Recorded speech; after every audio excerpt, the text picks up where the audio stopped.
yeah, no doubt, man.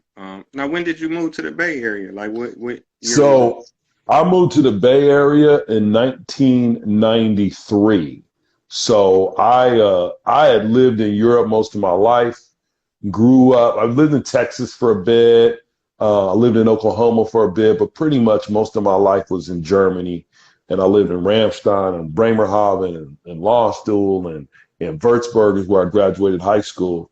And when I graduated, I went to college up in Spokane, Washington at Gonzaga University. And then when I left Gonzaga University and graduated, this is when I came down to the Bay Area. So during my time in Washington, I had met Master P and started working with him, kind of remotely because he was obviously in California at the time. So then when I was done with school, I immediately we came down to the Bay Area and started working with him full time. Oh wow, okay, okay. Now I want to ask you, and what was that transition like coming from Europe, then coming to America? Because a lot of musicians back in the day, they would go to Europe and they'd fall in Mhm. love with it, and it wasn't as much, I guess, racial tension. Not saying it wasn't none at all, but it wasn't as A lot, like I would just tell you a lot less. So like, I grew up like if you liked somebody, you dated them. And I'm not going to say there wasn't any racial issues over in Europe, but when you grow up in a military environment, there's some differences in race and people's thought process, but for the most part, you just hung out with who you hung out with. You dated who you dated. So it didn't matter the background. They could be from Guam. They could be from Hawaii. They could be from Samoa. They could be from, traditional, what I call European American.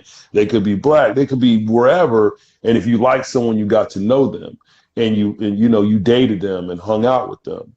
So until I came to the States, when I came to Washington, that's when I thought like, oh, you can't date who you want to date necessarily because there is this whole racial divide. Now, I didn't deal with a lot of it, but I did deal with some of it kind of moving because I was kind of used to everybody was everybody.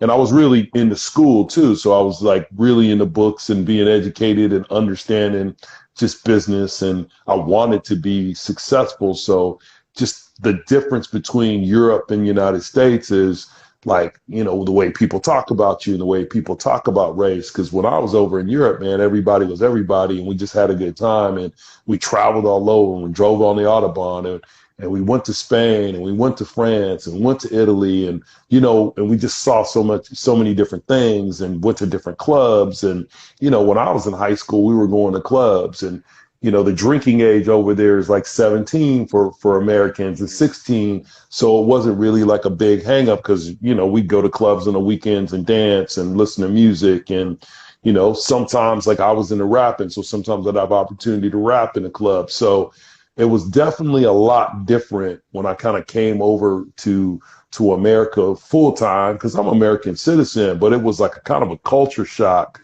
when I came over to the States and how people's thought processes were different, especially as I started to travel. Like I've been to all 50 states. So when you go to certain areas of the United States, it's very segregated. And it's not that there's not, segregation all over in all 50 states. There's some sort of segregation, usually by economics. But when you go to the South, sometimes, especially when we're on tour and promoting, man, you wouldn't see a European American. I could be in Mississippi and Alabama, other than at the airport, you're not seeing too many European Americans, around. It's just, black folks listening to black music and enjoying black music and going to shows and that kind of stuff. So to answer your question, it was kind of a culture shock for me to see the difference the way I was treated in the United States compared to being treated over in Europe.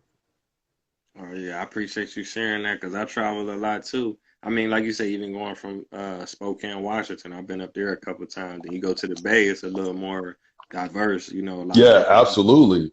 Well, it's a lot. So you think about diversity, right? So you think about different kinds of foods and different kinds of people and backgrounds. So like guy named John Phillip, known as DJ Swole, used to produce some tracks for us. He's from Tonga. Originally, his family's from Tonga. So he used to travel with us. And cats would be like, man, what are you? You're not black. You're not white. You're not Asian. and they had never heard of someone Polynesian guy from Tonga. Like it was like a culture shock to them to be like, man, you just look different. So when you travel around, people are just not used to seeing people that are different from them.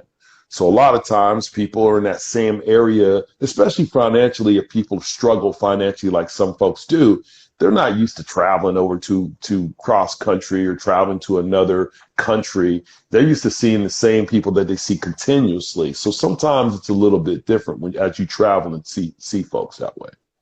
Yeah, most definitely, man. Big shout out to the Bay, man. That's like a mecca for music, man. So many Yes. great artists, Tupac.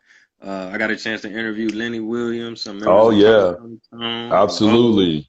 The Bay ain't no joke when it comes to that music.